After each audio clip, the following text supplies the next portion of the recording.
Here is a perfect city. Every street straight, every block planned, every service in exactly the right place, designed from a blank page by experts who thought of everything.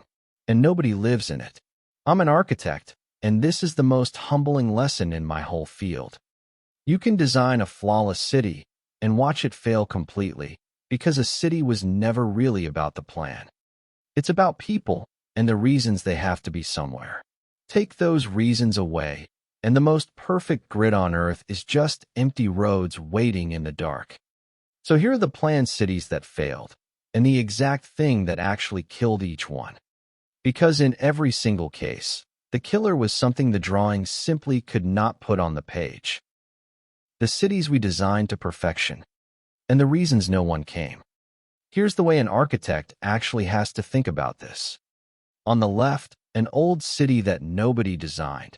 It just grew, street by street, deal by deal, over centuries.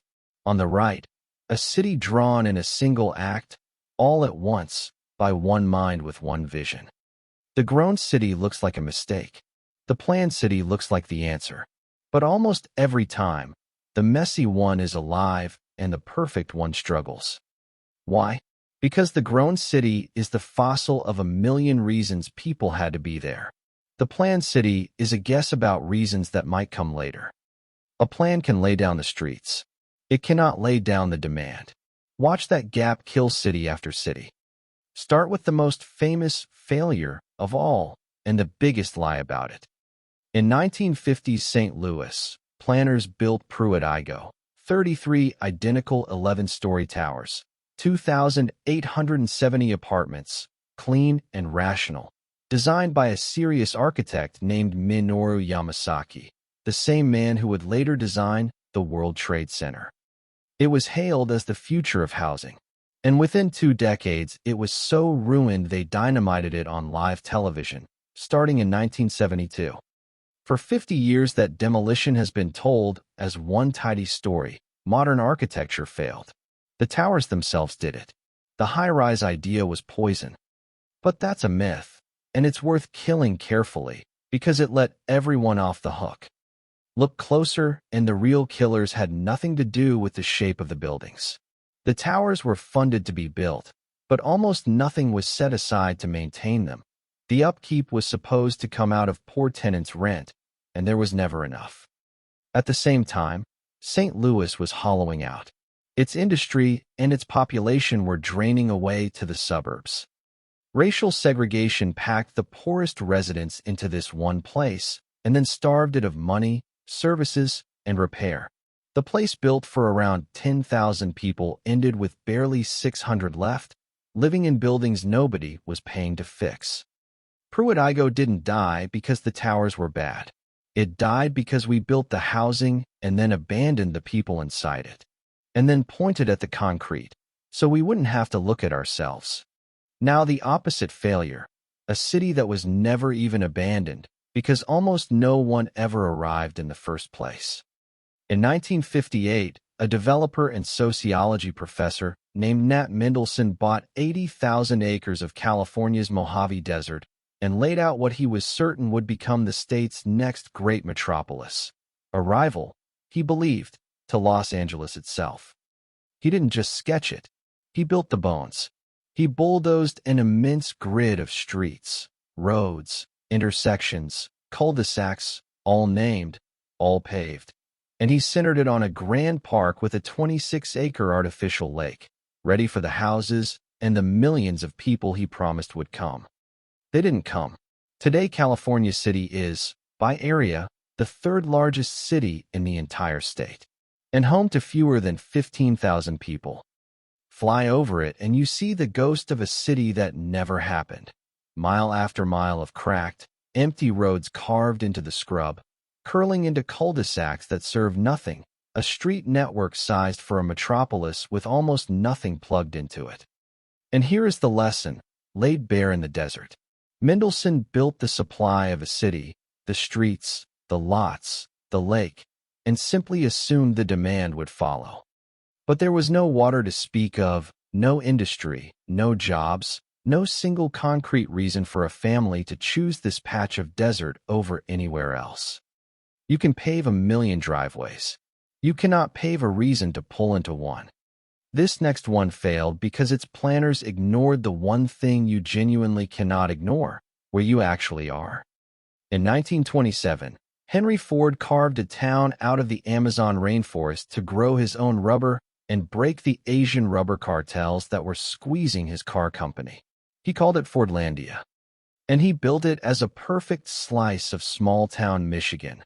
Neat white clapboard houses, a water tower, paved roads, manicured lawns, dropped into the middle of the jungle. Then he ran it like Michigan, too. American food in the canteens. Fixed 9 to 5 hours under the equatorial sun. Strict prohibition of alcohol. Even American-style square dancing and poetry readings for workers who'd never asked for any of it. The Brazilian workers, unsurprisingly, rebelled. There were riots over the food and the rules. But the real killer wasn't even the culture clash. The real killer was botanical. Rubber trees in the wild grow scattered far apart from each other, and that spacing is not an accident. Pack them tightly into neat plantation rows, the way Ford did, and you build a perfect buffet for a native fungus called South American leaf blight. It spread tree to tree, and the crop collapsed again and again. Ford spent a fortune fighting the rainforest with a Michigan rulebook, and the rainforest won every round. The town was abandoned, and here is the punchline. Not one drop of usable rubber from Fordlândia ever made it into a single Ford car. You cannot plan a place by pretending it's somewhere else. The place itself always gets a vote. This one is the most uncomfortable for an architect because it didn't fully fail, and that's exactly what makes it a warning. In 1960, Brazil inaugurated a brand new capital from nothing, Brasilia. The urban planner Lucio Costa drew the master plan in the shape of an airplane, or a bird in flight, and Oscar Niemeyer filled it with some of the most beautiful modern buildings on the planet. It is genuinely a masterpiece of design. It is a UNESCO World Heritage Site. As a symbol, it absolutely worked. But live in it, and a strange thing becomes obvious. Brazilians have a phrase for it. They say Brasilia is a city without corners. Think about what a street corner actually is. It's where a cafe spills onto the pavement, where you bump into a neighbor, where small shops and small encounters happen by accident. Costa designed those corners out. The city was built around fast car axes and self-contained residential superblocks, with the functions of life neatly separated and zoned apart.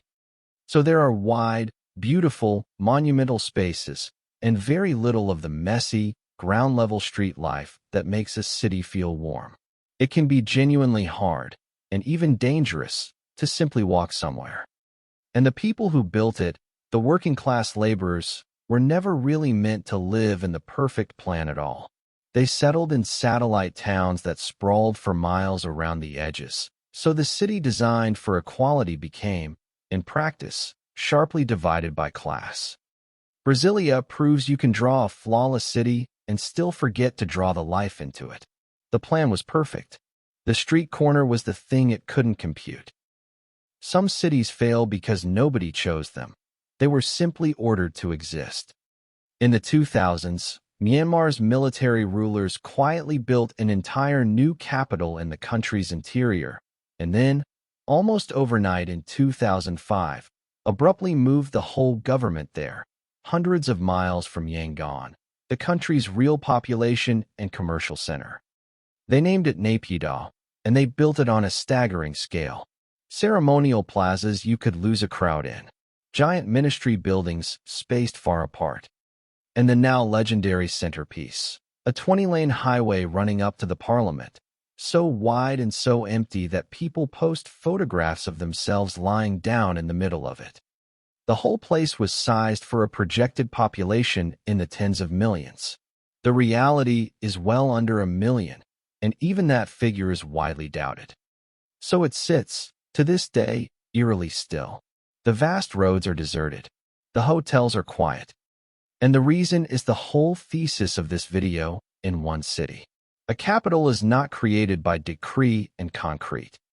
It grows out of commerce, history, habit, and people genuinely wanting to be there. You can command the buildings into existence. You cannot command anyone to fall in love with them. Naypyidaw has the boulevards and the ministries of a great capital and almost none of the life. It is a perfect stage, built at enormous cost, lit and ready, with no play and no audience. You might think we learned all this a long time ago. We didn't. Starting in 2001, South Korea built one of the most ambitious planned cities ever attempted, Songdo, on 600 hectares of land reclaimed from the sea off the city of Incheon. This wasn't a desert grid or a jungle experiment. This was a $35 billion bet on the future, a smart city, wired in to end with sensors, automated waste systems sucking rubbish through underground pipes, central computers running the buildings, 40% green space. It was sold to the world as the prototype of how everyone would live next, a global business hub that would pull in international companies and a buzzing, connected population. And here's the honest, complicated result. The technology got built. The towers got built. But the buzz never really arrived. For years, well over 3/4 of its prime commercial space sat empty. The international companies it was designed to magnetize mostly stayed away, and critics started calling it lonely, a beautifully wired city that felt strangely deserted. But, and this is the honest part, it is not a ghost town. People did move in. Tens of thousands now live there, the residential side genuinely filled. What failed wasn't the city's existence. It was the promise. You can engineer the smartest infrastructure on Earth, sensor by sensor, and still not engineer the one thing a city actually runs on, a reason for the world to show up. Hardware is easy. Demand is not. And finally, the one that complicates the whole story and rescues it. In Inner Mongolia, on a coal mining boom, China built a brand new district called Kangbashi in the city of Ordos, gleaming towers, grand museums, enormous plazas, originally aimed at 1 million people. And for years it was the poster child of planning hubris on Earth. Photographers flew in to shoot the empty plazas. The phrase "ghost city" was basically invented for it. It became the global shorthand for the ultimate mistake, building an entire city before a single person needed it. But here is the twist that almost no one circles back to report. It didn't stay empty. Given time, the people came. Today, Kangbashi has well over 150,000 residents and thousands of businesses, and it is still growing. The magnet, in the end, turned out to be simple. Some of the best schools in the region, which pulled in families chasing top universities. Its real failure was never the plan. It was the timing. They built the whole city in one go, years before the demand existed, and then had to sit through an agonizing wait for reality to catch up. So sit with this. Sometimes a failed city isn't dead at all. It's just early. And the line between a visionary and a disaster can come down to something almost unfair. Who happened to be patient enough and lucky enough to wait the gap out? 7 planned cities. 7 different killers. Pruitt-Igoe was blamed on its towers when the real cause was policy and neglect. California City was a grid with no reason to come. Fordlândia ignored the jungle it stood in. Brasilia designed its own street corners out of existence. Naypyidaw was ordered into being with no organic life. Songdo built the smartest hardware on Earth and waited for a buzz that barely came. And Ordos proved that even a failure can simply be early. But now notice the thread running through every single one. Not one of them failed because the drawing was bad. Several of the drawings were genuinely brilliant. They failed, or struggled, or sat empty for years, because a city is not a plan. A city is people, jobs, water, history, street corners, and reasons. You can draw the perfect city. You just cannot draw the life into it. That part has to arrive on its own, and it arrives for reasons no master plan can ever command. Here is the test I'll leave you with. Next time someone shows you a flawless render of a city that doesn't exist yet, don't ask whether the plan is good. Ask the only question that actually decides its fate. Why would anyone come? The hardest, most humbling truth in my field is that the best cities are mostly not designed at all. They're grown, and the planner's real job is just to make room for a life they can never fully control. If that's the kind of thing you think about too, you're in the right place. The whole channel is built on it. Stick around, and I'll keep showing you how the world is really put together.